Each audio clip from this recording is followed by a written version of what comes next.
కూడి వచ్చినటువంటి దేవుని బిడ్డలైనటువంటి మీ అందరికీ నా వందనాలు.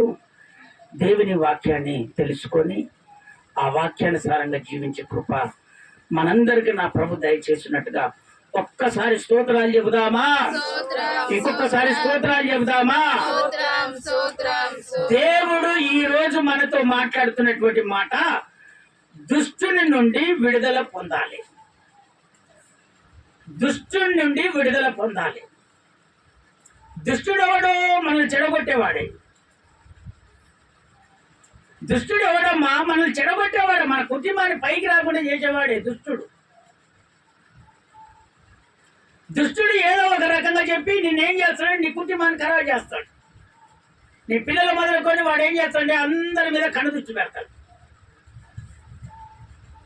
అందుకనే ఆ దుష్టుని ఎదిరించాలంటే నువ్వు ఏ విధంగా ఉండాలంట? నీతిమంతునిగా, నీతిమంతురాలుగా నువ్వు ఉండాలట. స్తోత్రం చెప్తారా ఒకసారి గట్టిగా? ఇంకొకసారి గట్టిగా చెప్తారా? ఆ దుష్టుని నుంచి నువ్వు విడుదల పొందుకోవాలంటే, దుష్టుని నువ్వు ఎదిరించాలంటే నువ్వు నీతిమంతురాలుగా, నీతిమంతునిగా నువ్వు మార్చబడాలి. నీతి నీలో ఉన్నప్పుడు దుష్టుడు నీకు ఏ ప్రయోగం చేయడు. నీతి నీలో ఉన్నప్పుడు ఏ అనారోగ్యం నీ దగ్గరికి రాదు. నీతి నీలో ఉన్నప్పుడు ఏ సమస్య నీ దగ్గరికి రాదు. నీతి నీలో ఉన్నప్పుడు అవన్నీ దూరం అయిపోతాయి. ఎందుకో తెలుసా దేవుని బిడ్డలారా? నేను నీతిమంతునిగా ఉన్నాను, నేను నీతిమంతురాలుగా ఉన్నాను. ఆ అనారోగ్యం నాకేం చేస్తుంది, ఆ దయ్యం నాకేం చేస్తుంది అని నిలబడతావు. స్తోత్రం చెప్తారా ఒకసారి గట్టిగా? ఇంకొకసారి గట్టిగా చెప్తారా? నీతి లేని వాళ్ళు ఏం చేస్తారంటే భయపడతారు. అబ్బా వచ్చే నాకు అనారోగ్యం, వచ్చే నాకు బాధ, వచ్చే నాకు సమస్య. ఎందుకు? వీళ్ళ దగ్గర నీతి లేదు, క్రమం లేదు, పద్ధతి లేదు. అందుకనే నీతిమంతులుగా మీరు నిలబడాలి. అప్పుడు దుష్టుని ఎదిరించి ఇదిగో వాడి ఎదుట నువ్వు నిలబడతావు, వాడి పారిపోతావు, నీవు తల ఎత్తి తిరుగుతావు. స్తోత్రం చెప్తారా ఒకసారి గట్టిగా? ఇంకొకసారి గట్టిగా చెప్తారా? అందుకనే దేవుని బిడ్డలారా, దుష్టుని జయించాలంటే నువ్వు ఏ విధంగా ఉండాలి? నీతిమంతులుగా ఉండాలి. స్తోత్రం చెప్తారా ఒకసారి గట్టిగా? చదవండి కీర్తనాల పుస్తకము 34వ కీర్తన 17వ వచనం. కీర్తనాల పుస్తకము 34వ అధ్యాయము 17వ వచనం. నీతిమంతులు మొరపెట్టగా, విను, నీతిమంతులు మొరపెట్టగా యెహోవా ఆలకించును. యెహోవా ఖచ్చితంగా ఆలకిస్తాడు. వారి శ్రమలన్నిటిలో నుండి వారిని విడిపించును. ఆయన ఖచ్చితంగా విడిపిస్తాడు. నీతిమంతునిగా నువ్వు మొరపెడితే, నువ్వు ప్రార్థన చేస్తే దేవుడు నీ శ్రమల నుంచి, నీ బాధల నుంచి, నీ సమస్యల నుంచి నా ప్రభు ఖచ్చితంగా తీరుస్తాడు. నువ్వు ప్రార్థన చేసేటప్పుడు నీతితో చేయాలి, నీతి భక్తితో చేయాలి. నువ్వెంత కన్నీరు కాల్చినా కూడా ప్రభు ఎదుట నీతిగా నువ్వు ప్రార్థన చేసినప్పుడు దేవుడు నీ శోధనలు, నీ బాధలు, నీ ఇబ్బందులు, నీ సమస్య అది ఏదైనా కూడా నా దేవుడు ఆలకించి అది దర్దాపుగా రాకుండా దూరపరుస్తాడు. స్తోత్రం చెప్తారా ఒకసారి గట్టిగా? ఇంకొకసారి గట్టిగా చెప్తారా? అందుకనే దేవుని బిడ్డలారా, నీతి పోయిందేమో, మళ్ళీ ఎమ్మట నీతిని నువ్వు తెచ్చుకొని ఒక క్రమంలో నువ్వు జీవించు. ఒక క్రమంలో జీవించినప్పుడే నీవు మొరపెట్టినప్పుడు ఆ ప్రార్థన దేవుడు విని నీకు జవాబు అనుగ్రహిస్తాడు. దుష్టుని నుండి దేవుడు పారదోలుతాడు. అది అనారోగ్యమే కానీ, అది జబ్బే కానీ, అది ఎలాంటిదైనా నా ప్రభు ఖచ్చితంగా విడుదల కలగజేస్తాడు. ఇక మాట లేదు. ఇక నీతి తప్పావా, వచ్చే యేసయ్య దగ్గరికి రావాలంటే ధైర్యం ఉండాలి. యేసయ్యను అంగీకరించాలంటే ధైర్యం ఉండాలి. ఈ ధైర్యం లేకపోతే యేసయ్య దగ్గరికి రాకూడదు. ధైర్యంతో ఉంటానంటే యేసయ్య దగ్గరికి రావాలి. అప్పుడు దుష్టుని నీలో నుండి వాడు దూరపరుస్తాడు దేవుడు. వాడిని రానియాడంతే. చూస్తాడు. అది ఎలాంటి సమస్య అయినా, ఎలాంటి బాధ అయినా, నువ్వు శ్రమ పడుతుంటే నా దేవుడు చూస్తూ ఊరుకుంటాడు. ఎందుకు ఊరుకుంటాడు ఆయన? నీలో నీతి ఉంది. నా పోలిక చొప్పున నువ్వు మార్చబడ్డావే, నా పోలిక చొప్పున నువ్వు ప్రార్థన చేస్తున్నావే, నువ్వు మొర పెడుతున్నావే, నీ మొర నా దేవుడు చూస్తూ ఊరుకుంటాడా? ఆయన ఆలకిస్తాడు, వెంటనే విడుదల కలగజేస్తాడు. స్తోత్రం చెప్తారా? ఒకసారి గట్టిగా, ఇంకొకసారి గట్టిగా చెప్తారా? చూడండి, ఒక పట్టణంలో ఒక దైవజనుడు, ఒక దైవజనురాలు వృద్ధాపం వచ్చేంత వరకు నీతిమంతులుగానే నిలబడ్డారట. దేవుడు చెప్పినటువంటి ఆజ్ఞ ప్రకారంగా న్యాయ విధులను మరిచిపోకుండా ఆ ప్రవర్తన బట్టి సేవ చేస్తున్నారంట. వాళ్ళు వృద్ధాపంలో వచ్చినంత వరకు వాళ్ళ మొర దేవుడు ఆలకించాడట. కానీ వాళ్ళకు పిల్లలు లేరు. వృద్ధాపంలోనికి వచ్చినా కూడా వాళ్ళకు పిల్లలు లేరు. ఆ పిల్లలు లేనందుకు ఆ దైవజనురాలు అక్కడ ఉన్నటువంటి ఆ పట్టణంలో ఉన్నటువంటి వాళ్ళంతా హెచ్చరి చేస్తున్నారు. ఎంతో హెచ్చరి చేస్తున్నారు. నీదొక బ్రతికేనా? ఓ తెల్ల బట్టలు వేసుకొని పోతున్నావా? నీదొక బోధేనా? ఇగో అందరికి జరుగుతున్నాయి కానీ నీకు జరగట్లేదు. నీదొక ప్రార్థన, నీదొక అని ఊళ్ళో వాళ్ళు, సంఘంలో ఉన్న వాళ్ళందరూ ఆ దైవజనురాళ్ళు హెచ్చరి చేయటం మొదలుపెట్టారు. అయినా కూడా వృద్ధాపం వచ్చేంత వరకు వాళ్ళు నా దేవుడు నా మొర ఆలకిస్తాడని విశ్వాసముతో నీతిని పోగొట్టుకుంటూ ఉన్నారు.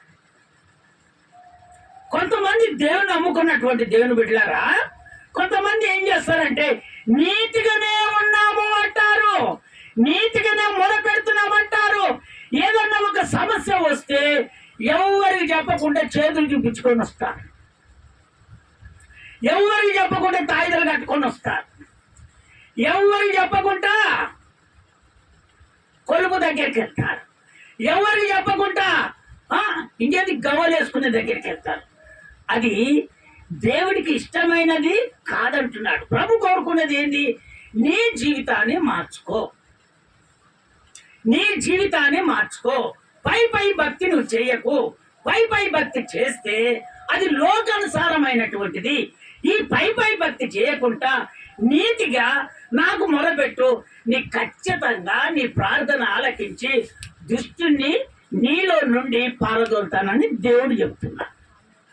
స్తోత్రం చెప్తారా? ఒకసారి గట్టిగా, ఇంకొకసారి గట్టిగా చెప్తారా? ఆ చదవండి, ఆ మాటలోనికి మనం వచ్చేద్దాము. లూకా సువార్త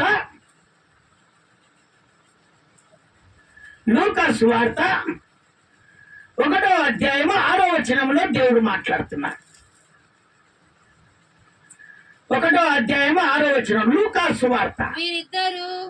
వీరిద్దరు ప్రభు యొక్క సంకల్పమైన ఆజ్ఞల చొప్పునను న్యాయ విధుల చొప్పునను నిరపరాధులుగా నడుచుకొనుచు దేవుని దృష్టికి నీతిమంతులై ఉన్నారు. ఆ కిందికి వచ్చిన చదువు నాన్న. ఎలిజబెతు గొడ్రాలైనందున వారికి పిల్లలు లేకపోయిరి. వాళ్ళకు పిల్లలు లేకపోయారు. మరియు వారిద్దరు బహుకాలం గడిచిపోయి వృద్ధులైపోయారు, ముసలైపోయారు. గర్భసంచి కూడా ఏమైపోయింది? ముడుచుకొచ్చేసింది. గర్భసంచి ఉంటేనే కదా పిల్లలు అయ్యేది. ముసలితనం వచ్చినప్పుడు ఏం చేస్తుంది? ఎండిపోతుంది కదమ్మా. స్తోత్రం చెప్తారా? ఒకసారి గట్టిగా, ఇంకొకసారి గట్టిగా చెప్తారా? కొంతమంది ఏం చేస్తారంటే దేవుని నమ్ముకున్నటువంటి దేవుని బిడ్డలు బాప్తిజం తీసుకుంటారు, బలలో పాల్పంపులు పొందుకుంటారు, కార్యం జరగలేదని చెప్పకుండా ఎక్కడో ఒక దిక్కు వెళ్ళిపోతున్నామంటారు. కానీ అది దేవుడు చూస్తుందా చూడట్లేదా? ఇప్పుడు లేఖనం ఏం సెలవిస్తుంది? ఏం సెలవిస్తుంది? వాళ్ళు వృద్ధాపంలో ఉన్నా కూడా నీతిని పోగొట్టలేదు. నీతిని పోగొట్టలేదు. ఏ పాపాన్ని వాళ్ళలోనికి రానియలేదు, ఏ చెడు బుద్ధి వాళ్ళలోనికి రానియలేదు, ఎవరు చెప్తే కూడా వినలేదు, సేవను ఆటంకపరచలేదు, నిలబడ్డ స్థలంలో నిలబడ్డారు, దేవుని కొరకు వైరాగ్యం కలిగి జీవించారు, నీతిని పోగొట్టలేదు. వాళ్ళు అనుకున్నట్టుగా నా దేవుడు ఖచ్చితంగా నా మొర వింటారని వాళ్ళు విశ్వసించి సేవ చేయటం మొదలు పెట్టారు. అంతేగా. ఎందుకంటే దేవుని బిడ్డలారా, దేవుని మహిమను పొందుకున్నటువంటి వారికే దేవుని యొక్క కార్యం తెలుస్తుంది. దేవుని మహిమ ద్వారా అద్భుతం జరిగినటువంటి వాళ్ళకే దేవుని కార్యం తెలుస్తుంది. ఈ రోజులలో కొంతమంది ఏం చేస్తారంటే, ఆత్మీయతంగా మేము వెతుకుతున్నాం కదా, మేమే ప్రార్థన చేస్తే అన్ని పోతాయని ఆలోచన చేస్తారు కొంతమంది. స్తోత్రం చెప్పలేదు ఒకసారి గట్టిగా, ఇంకొకసారి గట్టిగా చెప్పలేదు. ఇప్పుడు దైవజనులు అక్కడ ఉన్నారు. అట్లా అనుకున్నటువంటి వాళ్ళు ఎంతో మంది ఒకరికొకరు ప్రార్థన చేసుకుంటున్నారు. కానీ దైవజనుని నోటి మాట లేనిది ఏ కార్యం జరగదు. స్తోత్రం చెప్తారా ఒకసారి గట్టిగా, ఇంకొకసారి గట్టిగా చెప్తారా? అందుకనే దేవుని బిడ్డలారా, దైవజనుని మీకు ఏర్పాటు చేసినటువంటి దైవజనుని, అది చిన్న పనే గాని పెద్ద పనే గాని, ప్రార్థన ద్వారా, దైవజనుని ప్రార్థన ద్వారానే జయము కలుగుతుంది. కనుక దైవజనుని ప్రార్థన ద్వారా పిల్లలను పంపించడమైనా సరే, కార్యాలు జరగడమైనా సరే, ప్రతి విషయాల్లో సరే నా ప్రభు ఎందుకు నిలబెట్టుకున్నాడు అనేది ప్రశ్న రావాలి. అప్పుడే నీ కుటుంబం బాగుపడుతుంది, అప్పుడే నీ కుటుంబం ఆశీర్వదించబడుతుంది. కొంతమంది ఏం చేస్తారంటే, ఆత్మ పొందుకొని, పరిశుద్ధాత్మ పొందుకొని, ఏమా నువ్వు ఆత్మ పొందుకున్నావుగా, దేవుడు నీలోనికి వచ్చాడుగా, ఇక నువ్వు ప్రార్థన చేయి. అయ్యగారితో ఏం పని, వాళ్ళతో ఏం పని, నువ్వు చేయి. ఆ దయ్యమైన పడుతుంది, అది తెలవట్లేదు. Main important. దేవుని బిడ్డలారా, ఈరోజు ఇంట్లోకి అనారోగ్యాలు వస్తున్నాయంటే కారణం ఏందో తెలుసా? అది నీ ద్వారా, అది నీ ద్వారా నువ్వే తెచ్చుకుంటున్నావు. అది ఇంట్లోకి నువ్వు తెచ్చుకుంటున్నావు, ఒంట్లోకి నువ్వు తెచ్చుకుంటున్నావు. కారణం ఏందో తెలుసా? నీకు ఒక దైవజనుని దేవుడు ఏర్పాటు చేసినప్పుడు, దైవజనుని మాట తప్పి నీవే ఆ పోలిక చొప్పున మార్చబడి ఆ ప్రకారంగా చేస్తున్నావు కనుక అభిషేకము నీ మీద లేదు. ఆ అభిషేకం లేదు కనుక ఆ దయ్యం నిన్ను వెంబడిస్తుంది, ఆ అనారోగ్యం నిన్ను వెంబడిస్తుంది. అందుకనే నామకార్థులు కొంతమంది లేపుతా ఉంటారు. వాళ్ళు ఏం చేస్తారంటే ఏదైనా చేసి వస్తారు. మళ్ళా స్తోత్రం చెప్తారా ఒకసారి గట్టిగా, ఇంకొకసారి గట్టిగా చెప్తారా? అందుకనే వాళ్ళ మాటలు నమ్ముకొని మీ జీవితాలను వ్యర్థం చేసుకోకూడదని నా ప్రభు మీతో మాట్లాడుతున్నాను. ఇప్పుడు నువ్వు కోరుకున్న, అయ్యా దుష్టుడు మా ఇంట్లో మా పిల్లలను ప్రయోగం చేస్తున్నాడేమో, ఒకటే నువ్వు కోరుకున్నది దేవుని ఎదుట ఒకటే.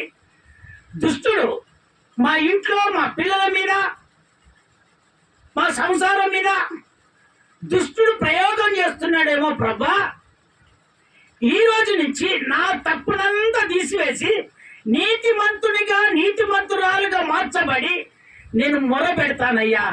ఇక ఖచ్చితంగా నా మొర ఆలకించి దుష్టిని నాలో నుండి, నా కుటుంబంలో నుండి, నా పిల్లల నుండి పారిపోవాలి అని ఒక తీర్మానం చేసుకుంటే చాలు. వాడు దరదాపుగా ఇంటికే కాదు, నీ ఒంట్లో కాదు, నువ్వు వెళ్తుంటే కూడా నీ ముఖం చూడడు. స్తోత్రం చెప్తారా ఒకసారి గట్టిగా, ఇంకొకసారి గట్టిగా చెప్తారా?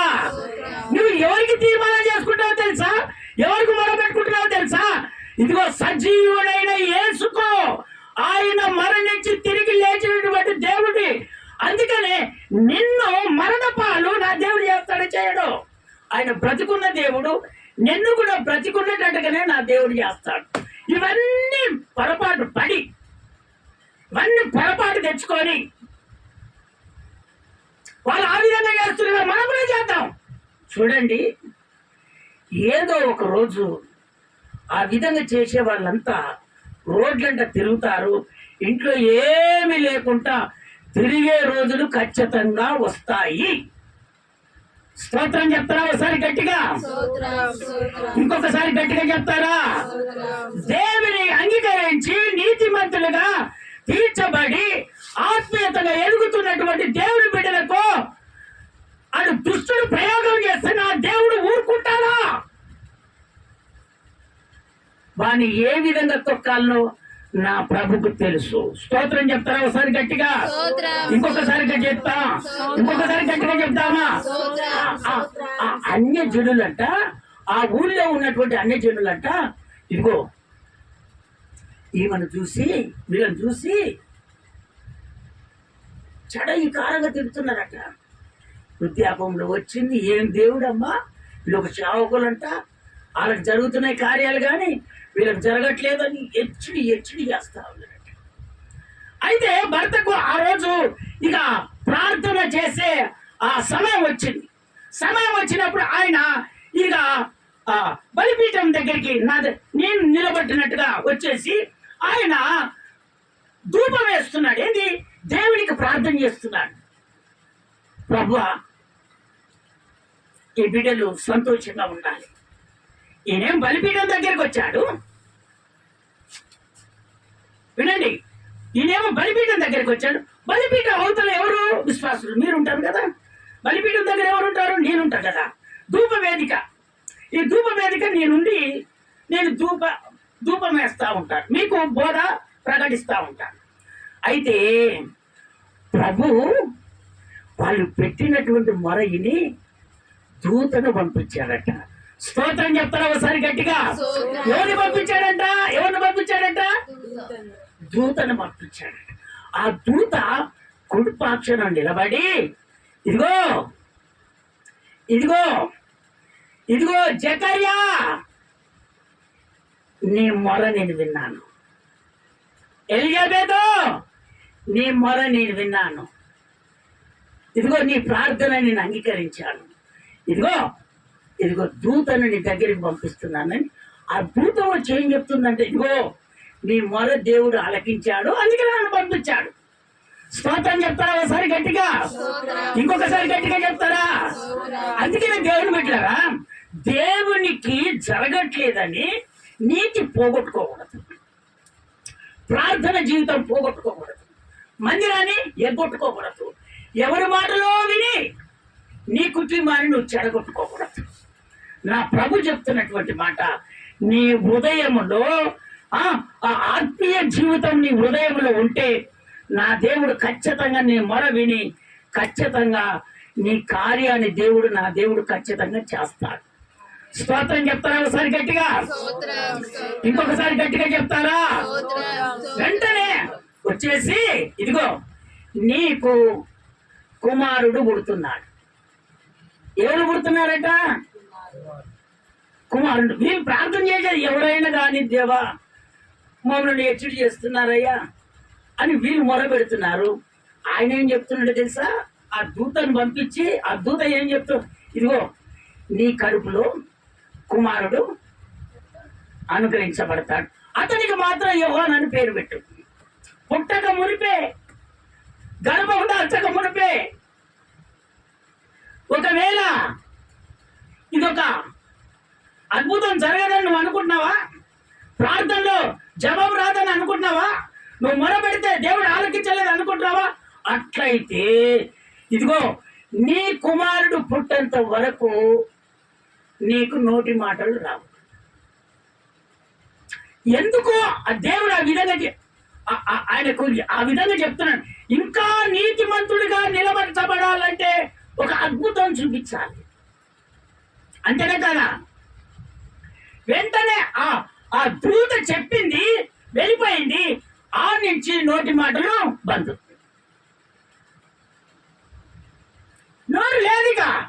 అందరూ చూసి, ఆ సంఘంలో ఉన్నటువంటి వాళ్ళందరూ చూసి, దేవుడు దర్శనం ద్వారా మాట్లాడిండేమో, అందుకనే మనతో మాట్లాడట్లేదు అని వాళ్ళు అనుకుంటున్నారు.